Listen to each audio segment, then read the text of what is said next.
Olá, sejam todos bem-vindos, Amanda, Rodrigo, Camila. A internet está um pouco instável, mas espero que ela colabore. O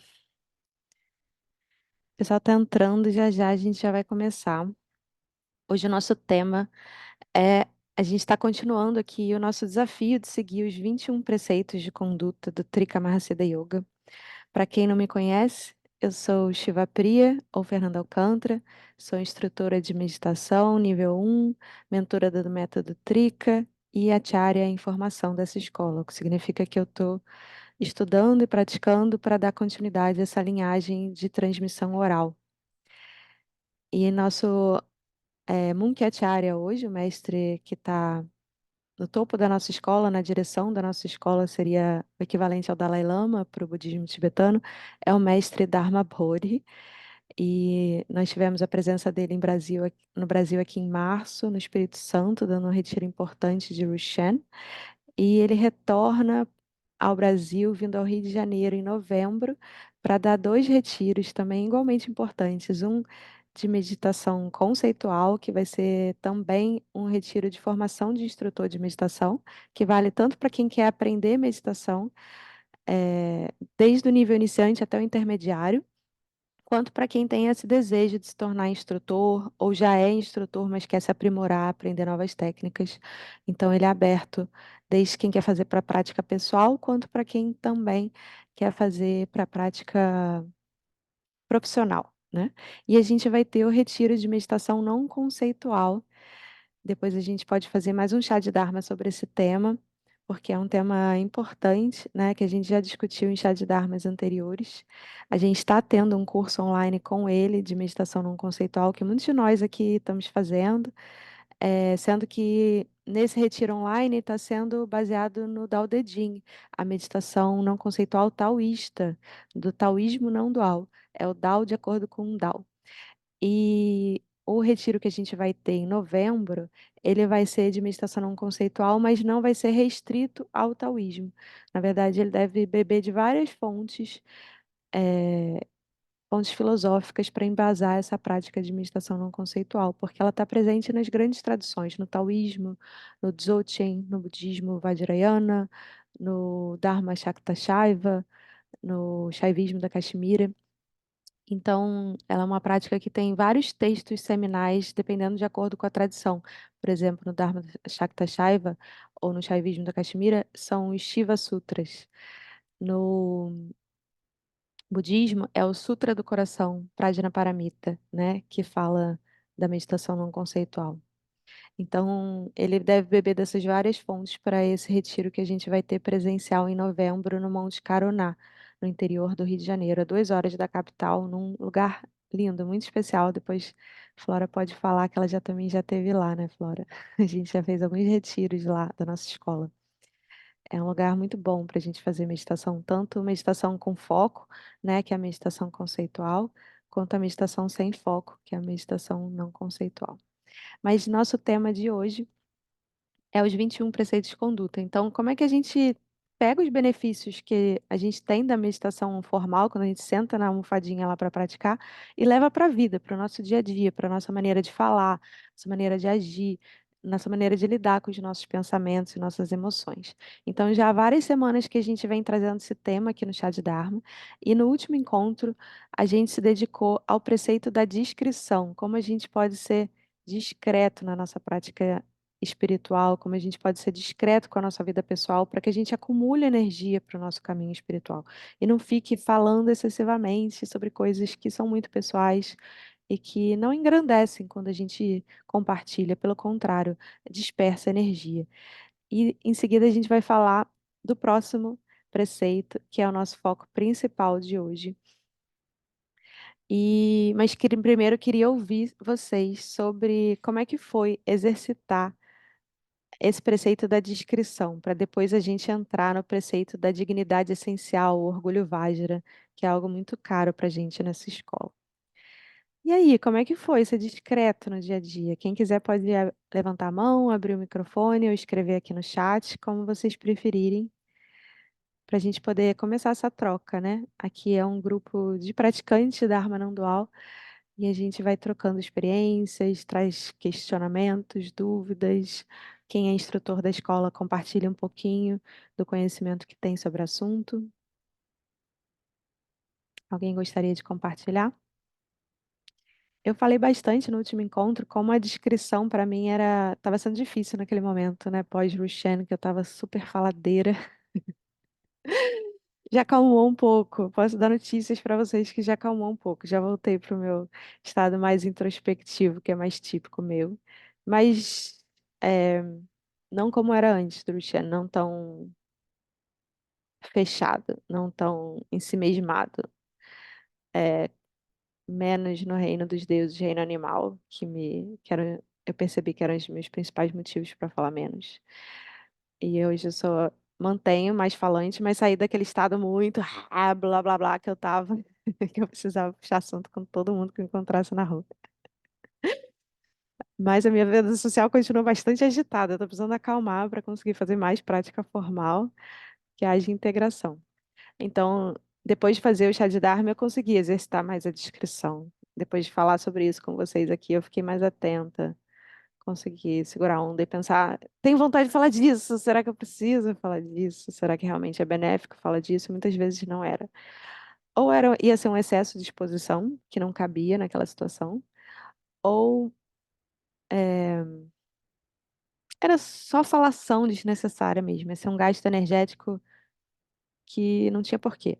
Porque tem coisas que a gente precisa fazer que demandam muita energia e são necessárias, mas a gente desperdiça muita energia desnecessariamente, né? Então, eu fiquei muito nessa reflexão do que é excessivo e tentar reduzir.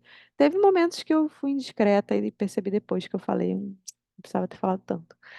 Mas é esse exercício, né? Às vezes a gente capta antes e segura, às vezes a gente já falou e a gente percebe e fica mais atento para a próxima. Então, esse é o exercício que a gente faz nesse caminho espiritual do Dharma na prática. Diga, Flora.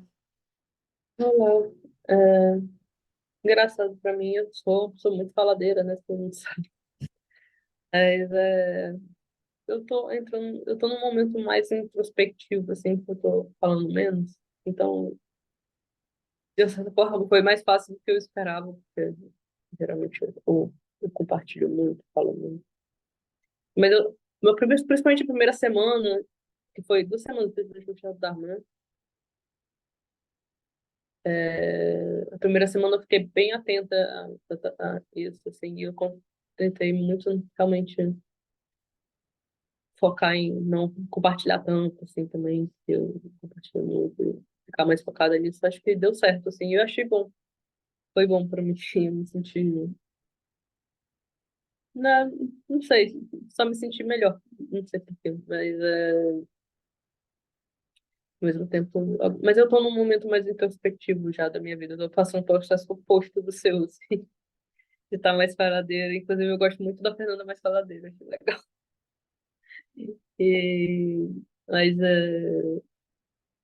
eu tô num momento oposto de estar um pouco mais comigo, assim, de estar um pouco mais flexível, porque a vida tá me pedindo isso, eu acho. Sim, os 21 preceitos, eles são direcionamentos, né, para a gente poder viver a visão não dual na prática, mas, sobretudo, tem o preceito dos apetites naturais, né, da gente perceber o que que é o apetite natural do momento. Então, para mim, o meu apetite natural dessas últimas semanas foi de ficar mais falante, o apetite natural da Flora está sendo de se recolher mais. Então, é muito da gente perceber, né, o que que é o fluxo natural que a gente pode impedir ou pode exagerar na nossa maneira de agir. E o que eu posso observar de fruto, assim, de benefício, quando eu sou mais discreta, é que eu não me meto tanto em rascada, sabe? Porque quando a gente fala excessivamente, a gente tem uma tendência a quebrar vários outros preceitos juntos. Então, a gente acaba criando karma negativo. E quando eu sou mais discreta, eu crio menos karma negativo, eu me atenho mais a karmas neutros, e às vezes é karma positivo a gente falar. E como eu era uma pessoa, tenho uma tendência a ser mais introvertida, Muitas vezes o karma positivo naquela situação seria me colocar, seria me expressar, seria dar minha opinião, seria expressar meus sentimentos, seria falar algo. E eu me segurava por não querer criar conflito, por querer manter uma certa autoimagem. E aí meu karma negativo naquela situação que eu acabava criando era de me calar. E o positivo ali seria ter dito algo, né? Então, é a gente ficar atento a isso, porque vai ser diferente para cada um em cada situação. Quando a gente, quando vai ser mais benéfico para todos os envolvidos falar ou não falar, né? A Gabriela Miguel colocou aqui: eu sou uma pessoa muito expansiva, faladeira, e achei ótimo o último chá de Dharma, me levou mais uma vez a refletir sobre esse comportamento e buscando o equilíbrio entre a descrição e a exposição, e anda sendo muito desafiador. Me levou a ter mais atenção e consciência às atitudes. Verdade, Gabriela, concordo com você. Eu sinto esse efeito também de a minha segunda atenção fica mais ativa quando eu estou atenta a esse preceito da descrição, porque às vezes a gente se enamora da própria fala, gosta de contar história e é uma história é, pode ser uma história positiva, pode ser uma história sofrida, mas a gente gosta das nossas próprias histórias. E aí a gente se encanta e a gente se perde naquilo, e a segunda atenção vai embora. A gente não está mais consciente do que está falando. Tá só na verborragia. Então, quando a gente está mais atento à descrição, é mais fácil da segunda atenção estar presente, da gente estar atenta, consciente do que a gente está fazendo, pensando, sentindo, né? E escolhendo mais, sendo menos impulsivo. A Camila escreveu aqui: oi, gente, sendo um 5 no Enneagrama, tem sido um desafio ao contrário. Geralmente não falo e sou discreta, e tenho me empurrado a compartilhar mais e me tornar mais social. O desafio foi não usar o preceito como bengala e desculpa para inflar meu antissocial, meu eu antissocial. Boa, Camila. É isso mesmo, você pegou exatamente o cerne da questão aí. E aí, mais alguém quer falar sobre esse preceito da descrição antes da gente passar para o próximo preceito? Da dignidade essencial. Alguém ficou com uma dúvida sobre esse, sobre outros preceitos? Porque a gente está focando cada semana em um, às vezes até entre um chá de Dharma e outro tem um intervalo maior, a gente passa mais de uma semana se dedicando àquele preceito, mas na verdade a gente quer manter todos os 21, né? Então, se vocês tiverem alguma dúvida sobre algum que a gente já falou em outro encontro, ou até não dúvida, vocês queiram compartilhar insights se tiveram sobre outros preceitos, ou preceitos que a gente ainda vai se aprofundar, é muito bem-vindo. Eu vou ler para vocês o preceito da dignidade essencial, que é o Vajra Pride, o orgulho Vajra, né? Vajra é uma palavra em sânscrito que é muito comum a gente traduzir como diamante. Até no yoga, a gente tem asanas que tem Vajra no nome, né? Por exemplo, quando a gente faz esse mudra aqui, essa posição de mãos a gente chama de punho Vajra, que é o punho diamante, né? Um punho forte. E ele é usado em alguns asanas, principalmente dinâmicos. Então, quando a gente fala do orgulho Vajra, esse é orgulho diamante. Ele não é um orgulho no sentido negativo da palavra que a gente fala, fulano é muito orgulhosa, muito nariz empinado, é muito cheia de si, tem um ego muito grande. Esse é o aspecto negativo do orgulho, né? Esse orgulho que é baseado em coisas transitórias. Então, orgulho baseado no status social, ou na beleza, ou nas conquistas, profissionais, ou conquistas amorosas, o que for. Então, cada um tem orgulho de certas coisas, né? Eu posso ter orgulho de títulos acadêmicos, de artigos publicados, eu posso ter orgulho das coisas que eu valorizo, que vai ser diferente do que a Flora valoriza ou do que a Gabriela valoriza. E a gente tende a ter esses orgulhos que são transitórios. Por quê? Eu posso dizer, "Ah, não, mas o artigo que eu publiquei está para sempre publicado, o título que eu ganhei está sempre, né? Ninguém vai me tirar. Só que eu vou morrer. E tudo isso vai ficar para trás. E talvez quando as pessoas que ficarem lembrarem de mim, elas nem vão lembrar dessas coisas, vão lembrar de outras, positivas ou negativas. Então essas coisas são transitórias, né? Elas não ficam para sempre. Porque nem a gente nessa vida é para sempre, né? Nossa vida é finita e tudo que a gente realizou, deixou de realizar nela também é finito. Então, o que que é esse orgulho diamante, esse orgulho Vajra? É o orgulho de sermos a nossa verdadeira natureza, porque a nossa verdadeira natureza, ela não é transitória. Ela não tem início, ela não tem fim. Ela não nasceu e ela não vai morrer, né? Então é algo que a nossa mente conceitual fica, quê? Hã? Que nem faz sentido isso. Porque a nossa mente cognitiva, ela não é capaz de captar a nossa verdadeira natureza. Nossa verdadeira natureza, ela está para além da nossa mente racional. Então, é justamente aprender a relaxar essa mente racional e deixar ela menos e menos ativa até ela ser suspensa, nem que seja por alguns segundos, que vai ajudar a gente a reconhecer a nossa verdadeira natureza. E poder até ter a nossa mente funcional ativa, pensando, raciocinando, analisando, contrastando, sem sair da nossa, sem sair, é difícil falar isso, sem perder o contato, a experiência da nossa verdadeira natureza. Porque, na verdade, a gente nunca está desconectado dela, né? Se é a nossa verdadeira natureza, ela está sempre aqui. Só que a gente está, a maior parte do tempo, inconsciente dela, né? É como se eu tivesse com óculos na cabeça e ficasse procurando pelos meus óculos. Você viu meus óculos? Você viu meus óculos? Mas os óculos estão aí, só que eu não estou usando, eu não botei no olho, eu não estou enxergando através dessas lentes. Então, eu é como se eu não tivesse óculos, mas eles estão bem na minha cabeça, né? Isso acontece às vezes com quem usa óculos. E isso acontece com a gente que a nossa verdadeira natureza está sempre ali, ela nunca vai embora, mas a gente não reconhece ela, né? Então a gente precisa fazer o sadhana nas práticas de meditação e outras práticas espirituais para a gente reconhecer a nossa verdadeira natureza. Não que essas práticas sejam pré-requisito, mas elas ajudam muito, elas criam um ambiente propício para que a gente reconheça a nossa verdadeira natureza. E a gente estuda a visão para saber o que é, para saber reconhecer.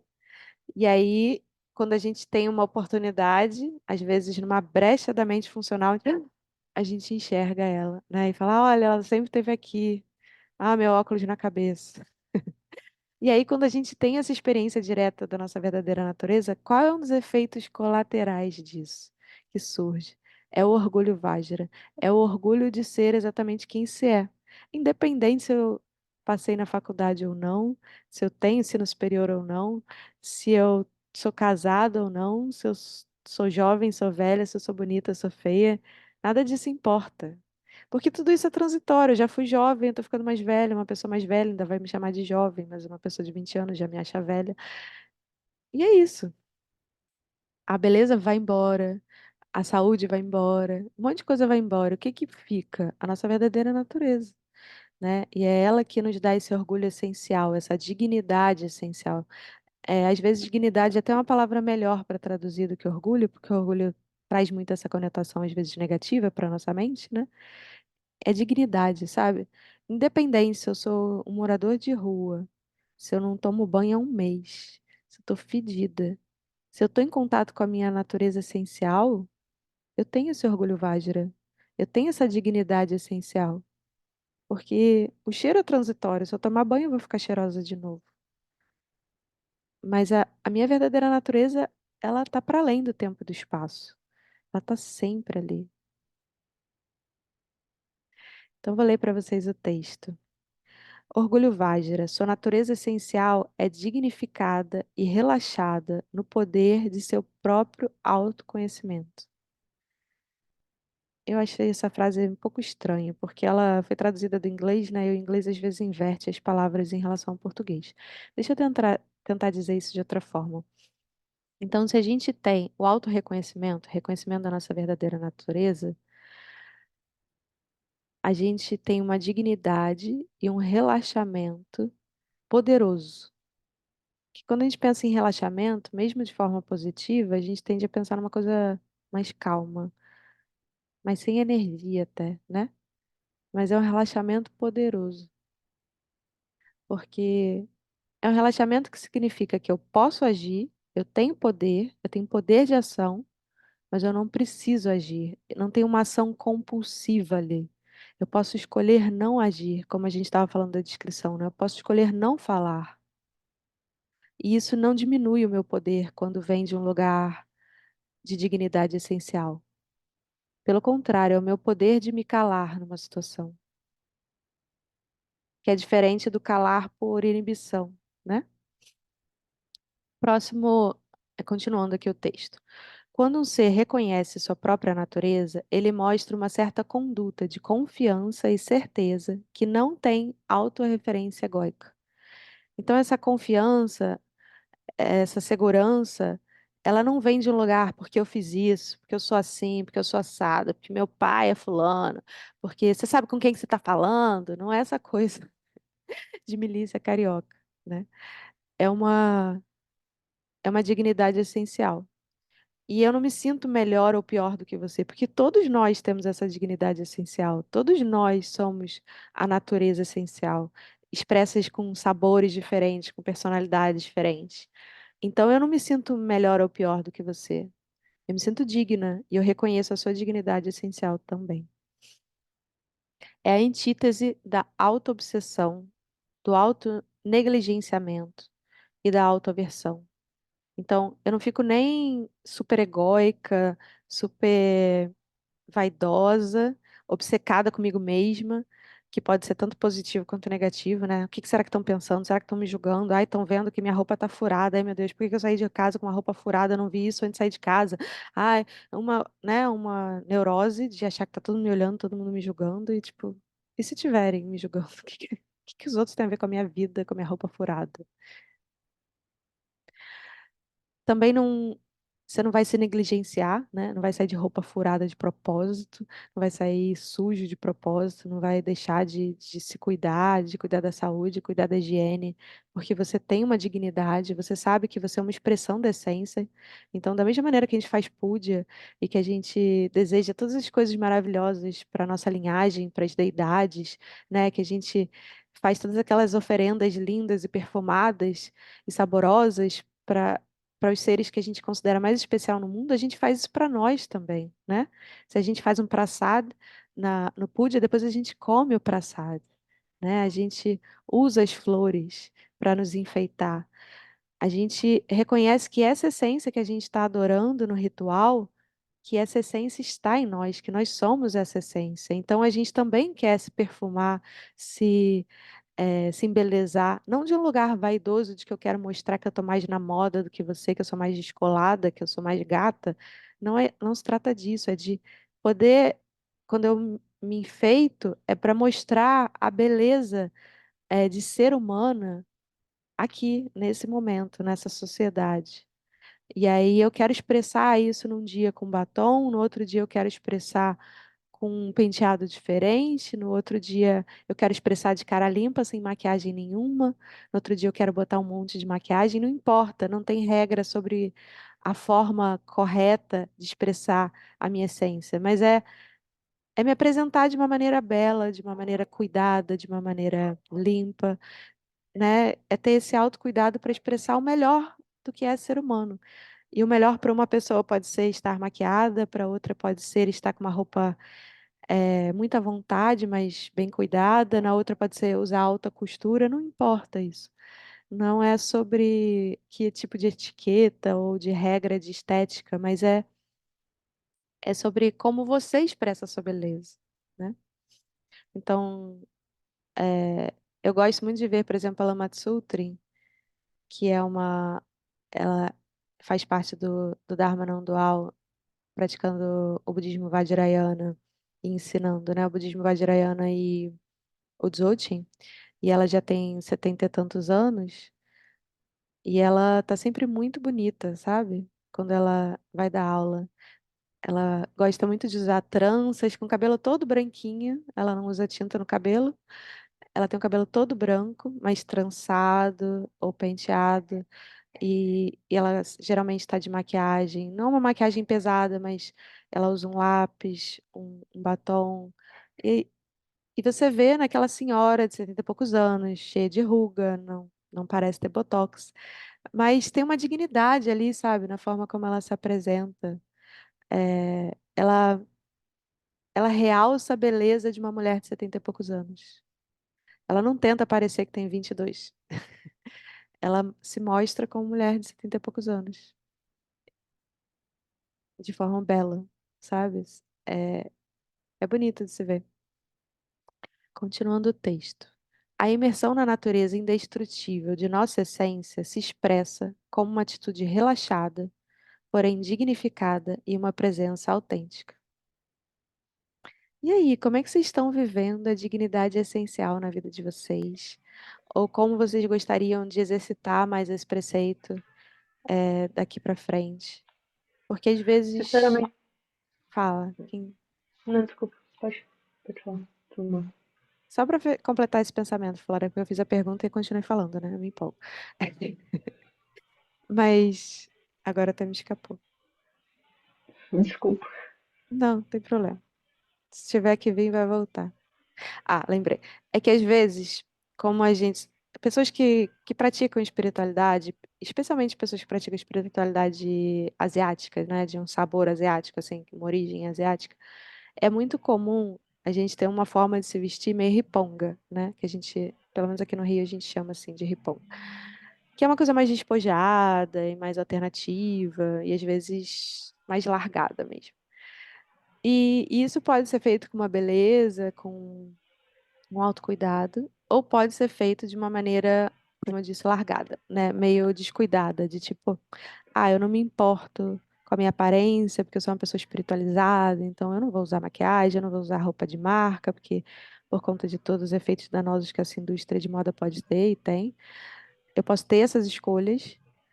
E eu posso ter essas escolhas ainda mantendo minha dignidade, né? Posso usar uma moda sustentável, se eu escolher usar maquiagem, usar uma maquiagem que não seja tóxica. Eu posso ter todos esses cuidados, respeitando todos esses valores, e ainda assim me mostrar de uma maneira bonita e digna. Ou eu posso, sei lá, ficar meio reino animal, sabe? De tipo, ah, dane-se, aparência não importa, eu sou um espírito, eu não sou esse corpo. Tá, mas você é esse espírito nesse corpo, né? Você está esse corpo. Esse corpo ele vai. De fato, ele não vai durar muito. A gente não sabe quanto tempo ele dura. Mas enquanto a gente está nele, enquanto ele é o veículo da expressão da nossa essência, por que não cuidar dele e apresentá-lo da melhor forma? Diga, Flora. Ah, peraí, só um minuto, que chegou o iFood aqui. Pode continuar. Tá bom. Faz seu microfone, então. E aí, quem mais quer falar sobre como está sendo exercitar esse preceito? Ou como quer cuidar mais, de que formas pode cuidar mais, porque cada um vai pecar nesse preceito de forma diferente, né? Tem gente que deixa mais a higiene de lado, tem gente que deixa mais a aparência de lado, tem gente que deixa os outros passar por cima da gente, porque não necessariamente tem a ver com o corpo, né? Diretamente, pode ser tipo virar meio que alguém que se submete muito ao outro, sabe? De uma maneira bem negativa, em que o outro faz o que quer da gente, usa e abusa da gente, e a gente não tem essa dignidade essencial. Isso pode acontecer no relacionamento amoroso, ou com outros membros da família, ou numa relação com o chefe ou com um colega de trabalho que fica, tipo, jogando um monte de trabalho para você que era dele, e aí você, ah, tá, eu faço, porque eu sou muito produtiva, e aí não vê que o outro tá te usando, e aí você perde um pouco da dignidade, sabe? Tem muitas maneiras que a gente pode não exercer o nosso orgulho Vajra e perder essa dignidade essencial. Então a gente tem que ficar atento, porque a gente pode estar muito atenta na questão física, como eu já falei bastante, e não ficar atento em outras áreas da vida, né? Deixar os outros passar por cima da gente e não respeitar que nós somos uma expressão única da essência, como todos os outros seres humanos, todos os outros seres, na verdade.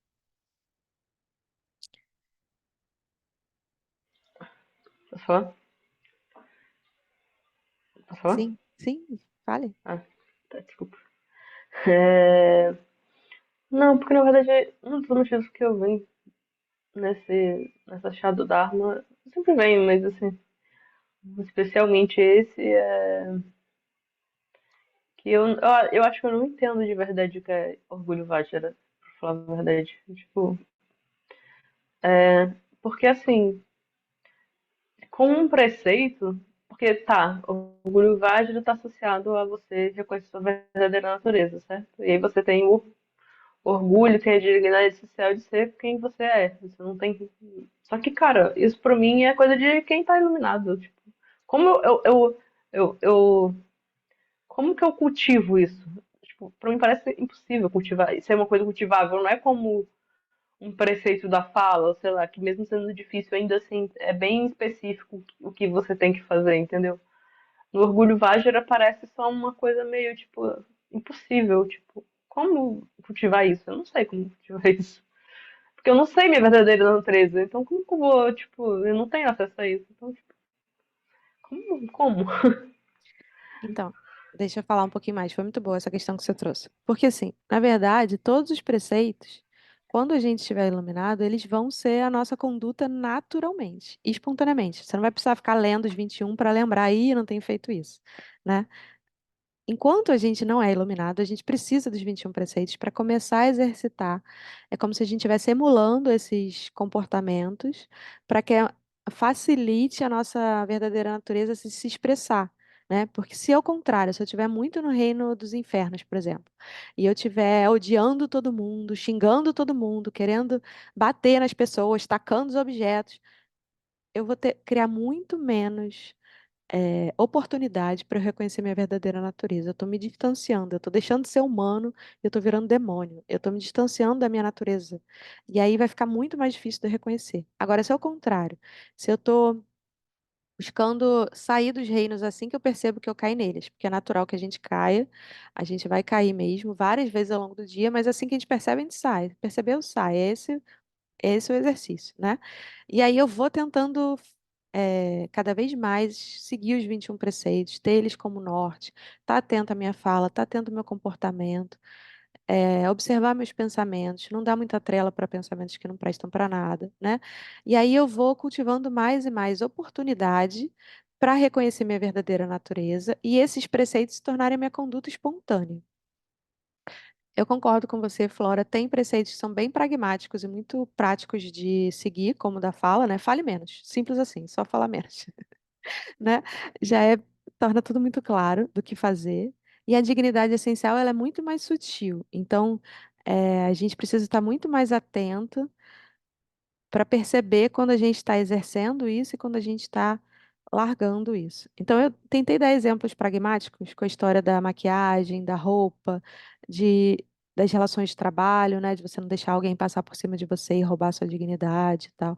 Por exemplo, quem é solteiro, tá lá na balada, aí tem um cara parece meio malandrão, paquerando, uma mulher meio malandrona, paquerando. Você sabe que aquela pessoa não vai te fazer bem? Você já viveu o suficiente para saber que aquilo não é um bom relacionamento para você, mas você gosta do flerte. Ah, só uma noite, que não vai dar em nada. Deixa eu curtir, essa pessoa é gostosa. Aí você tem aquele encontro por uma noite com uma pessoa que você sabe que não vai te fazer muito bem, que não é um relacionamento para você sustentar por muito tempo, mas você se envolve só pela diversão, digamos assim, só pelo prazer do momento. Geralmente, esse tipo de relacionamento que tem toda a cara de que vai virar tóxico em pouquíssimo tempo, vai roubar sua dignidade essencial. Você vai parar de expressar isso. Você vai expressar uma versão menor e mais problemática sua, seja pelo motivo que for. E às vezes a gente já sabe disso. A gente já viveu o suficiente para saber que aquilo é furado e a gente se mete mesmo assim. Então a gente está abrindo mão da nossa dignidade, sabe? São situações desse tipo. Então, você não é uma coisa espontânea, natural ainda, como está descrito no preceito, porque você ainda não tem esse reconhecimento da sua verdadeira natureza. Mas quanto mais você exercitar essa dignidade, na forma como você se veste, na forma como você cuida do seu corpo, da sua mente, na forma como você se porta com as outras pessoas, não deixando ninguém ferir a sua dignidade, né? Quando alguém agir de uma maneira negativa em relação a você, você se colocar e falar, olha, não gostei da forma como você falou comigo, não gostei da maneira como você agiu, eu não achei que isso foi respeitoso. Eu acho que a gente precisa se relacionar de uma maneira diferente daqui para frente, sabe? Você se colocar e colocar um limite, falar, é, isso está ferindo minha dignidade, eu não posso me submeter a esse tipo de comportamento só para não criar conflito com o outro, sabe? Então, é dessa maneira prática que a gente vai exercendo o nosso orgulho Vajra, não deixando os outros passarem por cima da gente. Tá, E para esclarecer uma hipoteticamente, coisa sobre a verdadeira natureza, para não esquecer, depois você complementa. A gente reconhecer, ter vislumbres da nossa verdadeira natureza é algo que acontece muito antes do estágio 7, para a maioria das pessoas. Para quem conhece a visão dos 12 estágios da nossa escola, os 12 estágios de desenvolvimento humano, o estágio 7 é o estágio que a gente chama grosseiramente de iluminação, né? O primeiro estágio de iluminação. Então, você tem vários graus de iluminação, 7, 8, 9, 10, 11, 12. Né? A iluminação é complexo. E antes da gente chegar no estágio 7, quando a gente ainda está lá desenvolvendo disciplina no estágio 2, falando, não, eu vou ser uma pessoa melhor, eu vou parar de cometer os mesmos erros, a gente já pode ter experiências da nossa verdadeira natureza, como se fosse breves momentos em que a gente vê, vi, perdi, cadê? Onde foi? Onde foi parar? Aí, dali um tempo, vi de novo. Eu acho que era isso, eu acho que eu tive essa experiência. Aí você conversa com o mestre, e aí vai tendo mais ensinamento, até você ter experiência suficiente para você falar, não, experiência eu já tive, eu já dei uma espiadela nela, mas eu ainda não vivo, eu não sou expressão da minha verdadeira natureza 24 horas, sabe? Eu não vivo e respiro isso o tempo inteiro. Eu não estou no estágio 7 ainda, mas eu já tive brechinhas, né? É isso que a gente quer cultivar ao longo do caminho. Fazendo todas as práticas que a gente faz no Dharma, a gente está criando um ambiente na nossa mente, no nosso corpo energético, para abrir mais oportunidades para a gente reconhecer a nossa verdadeira natureza. Mas isso pode acontecer em qualquer momento. É claro que é muito propício acontecer em retiro, na presença do nosso mestre. 99% das vezes vai acontecer na presença do nosso mestre, porque ele é o espelho para a gente, né? Ele já tem essa realização e ele estampa na nossa cara a nossa verdadeira natureza, mas às vezes a gente não está em condição de reconhecer ainda. A gente ainda tem que dar uma purificada em vidas e vidas e vidas e vidas perdidas nos 6 reinos, criando karma negativo. Aí a gente fala, não, chega. Nessa vida a gente fala, chega, não quero mais, é agora, vamos mudar o jogo. E aí a gente se inicia e a gente se compromete com a nossa realização para o benefício de todos os seres. E a gente vai praticando para purificar essa inércia gigante que a gente tem de karma negativo, para cada vez estar mais aberta, para quando tem essa oportunidade da gente reconhecer a nossa verdadeira natureza, a gente aproveitar. E aí a dignidade essencial vai fluindo mais livremente, a gente não precisa fazer tanto esforço, ela vai vir mais natural. Quanto mais a gente tiver contato com a nossa natureza, mais natural essa dignidade essencial vai ser. Mas enquanto a gente não teve esse reconhecimento ainda, a gente exerce essa dignidade essencial de propósito. A gente fala não para o outro quando ele está nos ferindo, a gente cuida do nosso corpo, a gente se embeleza, a gente tenta trazer o nosso melhor, não só de forma estética, mas a gente tenta trazer o nosso melhor para os outros. Como é que eu posso ser mais generosa com os meus amigos?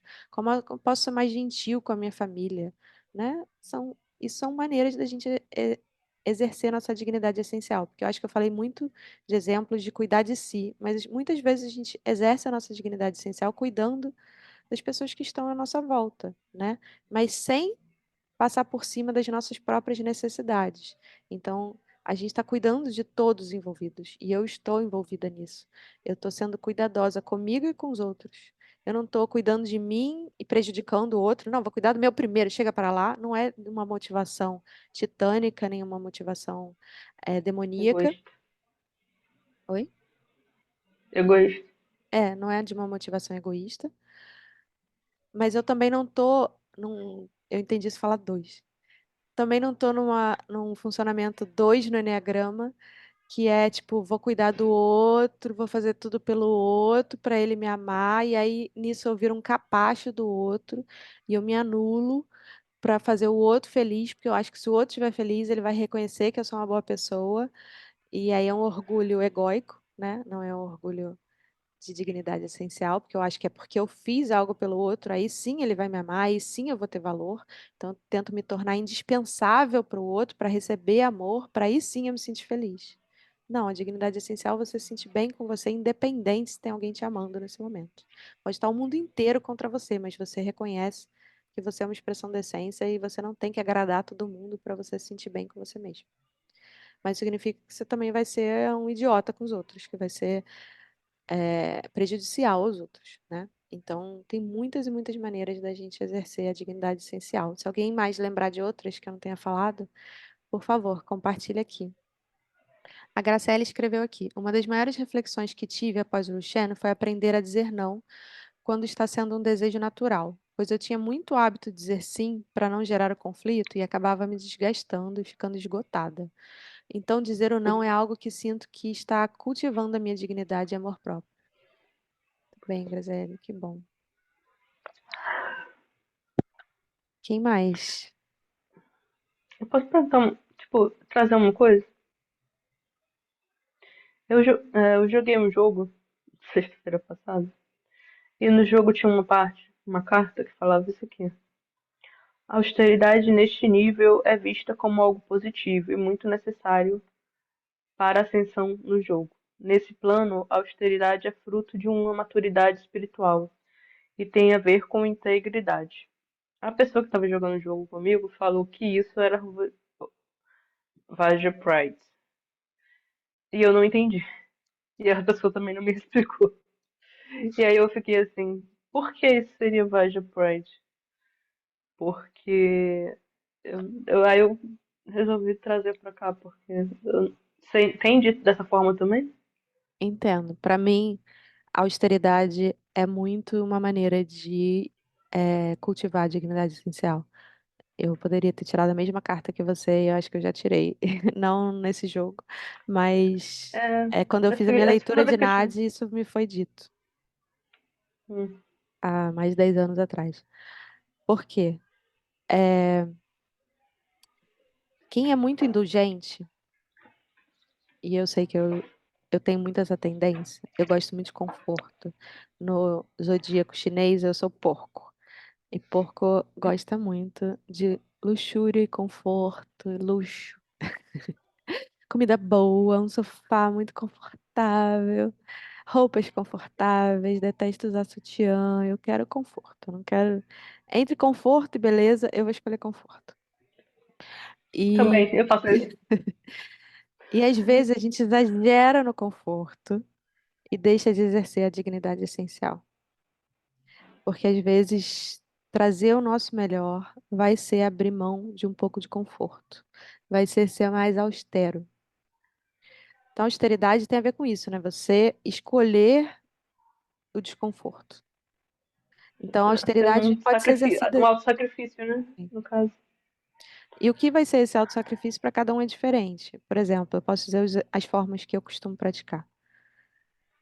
Se eu acordar 5 horas da manhã, perder meio que o sono, e eu notar que meu filho está dormindo ainda, que eu podia dar uma escapadinha da cama e fazer prática de meditação no conceitual, porque é um horário muito bom para isso. Mas eu também posso virar para o lado e voltar a dormir, porque eu também estou exausta e dormi pouco nos últimos 5 anos, desde que eu estou grávida. É, e eu fico nesse dilema, volto a dormir, eu levanto para fazer meditação no conceitual. O que que é meu apetite natural? Vai ser diferente a resposta disso cada dia. Tem dia que meu apetite natural vai me machucar, tendo dormido tão pouco, levantar agora e praticar. E passar o resto do dia trabalhando, tendo dormido tão pouco. Eu preciso mais é do sono. Tem dia que a coisa mais benéfica a fazer para mim mesma é levantar e meditar. E por várias razões. Porque eu já dormi o suficiente, não foi muito, eu poderia dormir mais, mas foi o suficiente. Mesmo tendo sido poucas horas de sono, eu tive poucas horas com qualidade, eu posso levantar e meditar, e é o que é mais importante para mim naquele momento. Às vezes a minha mente está tão agitada, eu tomei tanto café no dia anterior porque estava exausta, que eu não tô conseguindo dormir mais. E eu sei que se eu ficar rodando na cama, eu não vou dormir de novo, eu só vou ficar fritando na cama. Então, por que não levantar e meditar? Ah, mas meditar com a mente agitada, não conceitual? Tá louca? É justamente sentar em meditação não Como conceitual. você faz? O compromisso, sabe? A austeridade de falar, eu vou sentar com a minha mente agitada e eu vou ficar com ela e eu vou ficar com ela. Eu não vou lutar contra, eu não vou aplicar nenhum antídoto, eu não vou usar lavanda para acalmar, eu não vou fazer yoga nidra, eu não vou tomar um medicamento, eu não vou fazer nada para usar um antídoto na minha mente agitada. Eu vou sentar com ela. Vou falar aqui, 20 minutos. Vou botar aqui no despertador 20 minutos em que eu vou ficar com a minha. Vou ficar com o que surgir. Se surgir pensamento pra cacete, eu vou ficar com pensamento pra cacete. Mas sabe o que acontece? Lá pelo minuto 19, quando eu já tô assim, eu vou desistir. Hoje não dá, eu não sei quanto tempo passou. Aí eu falo, hoje não dá, não tá dando, eu não fiz meditação nenhuma, eu só fiquei pensando na vida, que droga. Ah, não tô aguentando mais, eu vou desistir, eu vou desistir. Aí quando eu tô assim, prestes a desistir, vem uma calmaria.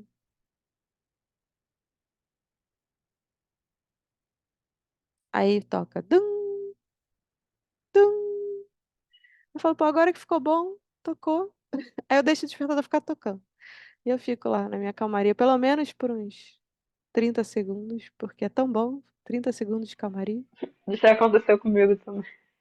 E aí, quando eu levanto, depois dos meus 30 segundos de calmaria, é outro dia. É outro dia. A qualidade da minha mente nesse dia é outra. Por causa de 30 segundos de calmaria. Mas às vezes a gente não se permite ficar 20 minutos ali e eu vou chegar lá na 1 hora, que é o nosso objetivo, de ficar 1 hora em meditação não conceitual. Vou chegar lá. Eu tô Caraca, eu aumentando aos acho que isso pra pouquinhos. mim vai ser impossível. Eu comecei com 10, agora eu tô com 22 minutos. Eu chego lá. A verdade, eu já fiz mais tempo em outras épocas da minha vida. E eu sei que isso acontece. Eu sei que 1 hora a sua mente está com outra qualidade do que nos primeiros 15 minutos que você está só na sofrência. Então, é, eu vou chegar lá de novo, porque eu passei muitos anos sem praticar, então o joelho dói, a coluna dói, a mente fica super reativa.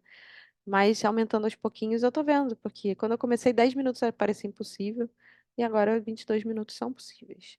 Então, em breve, 1 hora vai ser possível, eu sei disso. Eu vou chegar lá. E eu sei que em 1 hora de meditação, a minha mente vai estar mais calma do que nos primeiros 2 minutos. Parece impossível, parece contrassenso, mas é verdade. Então, a gente precisa se dar esse tempo, sabe? E já teve dia de eu perder o sono 2 horas da manhã e falar, quer saber? Eu vou ficar fritando na cama? Eu não, vou sentar em meditação no conceitual. Aí eu termino a meditação no conceitual, minha mente está lindamente pacífica, eu deito e durmo sono dos anjos.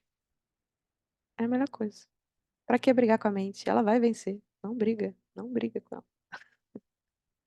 Acho que esse é o problema. Eu fico tentando brigar com ela. Eu quero derrotar ela e fazer ela parar de pensar. E aí não rola.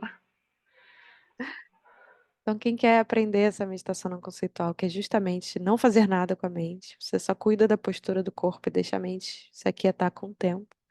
A gente vai ter esse retiro em novembro, no Monte Caruná. E se Flora quiser falar um pouquinho desse lugar especial, que é o Monte Caruná. Putz, é muito especial. É maravilhoso. É incrível, é uma energia incrível. É lindo de uma forma absurda. Tudo nele foi pensado para receber esse tipo de retiro. Não é um lugar que é alugado para qualquer coisa, entendeu? Tipo, então eles estão acumulando uma certa energia, uma certa. É um lugar de prática, entendeu? Então, tipo assim, você sente que é um lugar especial, você sente que tá num lugar especial, que tem uma energia especial.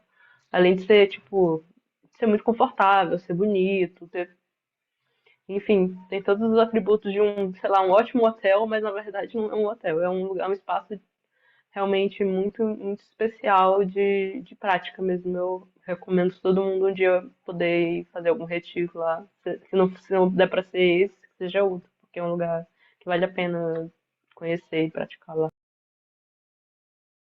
E para quem fez o Rushen, que foi super austero, que a gente ficou acampado em barraca, passando frio, calor, chuva, chuva caindo dentro da barraca. Aí a gente descia para tomar banho no banheiro. Aí quando voltava já estava todo cheio de lama de novo. Só de subir a trilha para chegar na sua barraca, você já estava suadíssima, pingando suor. Eu falei, não acredito que eu tomei banho para isso. Você estava sempre cheia de terra. Parecia que você nunca. Você saía do banho, quando você olhava, você já estava cheio de terra, de barro vermelho. Depois de todo esse perrengue do Shen, ter todo o conforto do Monte Caruná, que é tipo hotel 5 estrelas, mas que não recebe hóspedes fora de retiro, lá só funciona retiro.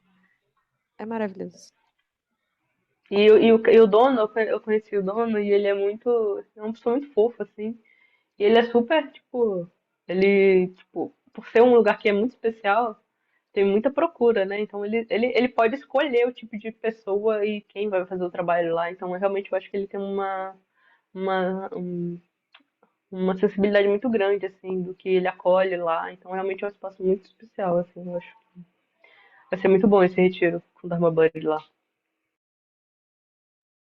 É o dono do espaço, ele é um praticante Dharma, né? Então, ele tem esse cuidado de realmente privilegiar que se pratique Dharma lá.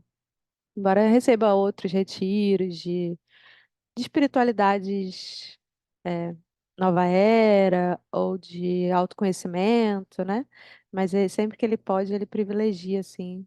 Tanto que lá a alimentação é vegetariana, porque ele é vegetariano, a filosofia dele é vegetariana, mas ele vai abrir uma exceção de ter carne para o nosso guru que come carne. A gente vai ficar no vegetariano mesmo. Vamos ter que fazer esse sacrifício, essa austeridade. Mas ele abriu essa exceção de entrar carne para o nosso mestre, para que o nosso mestre continue bem alimentado enquanto nos ensina. E aí, alguém quer fazer alguma colocação final, trazer alguma pergunta final para a gente poder fechar esse encontro? O nosso desafio essa semana é focar em cultivar a dignidade essencial, que novas maneiras a gente pode cuidar disso. E na semana que vem, na próxima segunda-feira, às 4 da tarde, a gente vai falar sobre o preceito de evitar prejudicar seres, né? O preceito da não violência, da não separação. Falando de vegetarianismo, eu acho que é um tema polêmico que a gente pode falar na semana que vem. Né? Muitas pessoas praticam vegetarianismo para praticar a não violência. Será que é assim que a gente vê na nossa escola? Vamos falar disso na próxima segunda. Eu tenho uma história interessante para falar sobre isso depois. Então tá, então traz na segunda que vem. Quem quiser abrir a câmera, a gente podia tirar uma foto agora. E a carinha de vocês. Tô com saudades.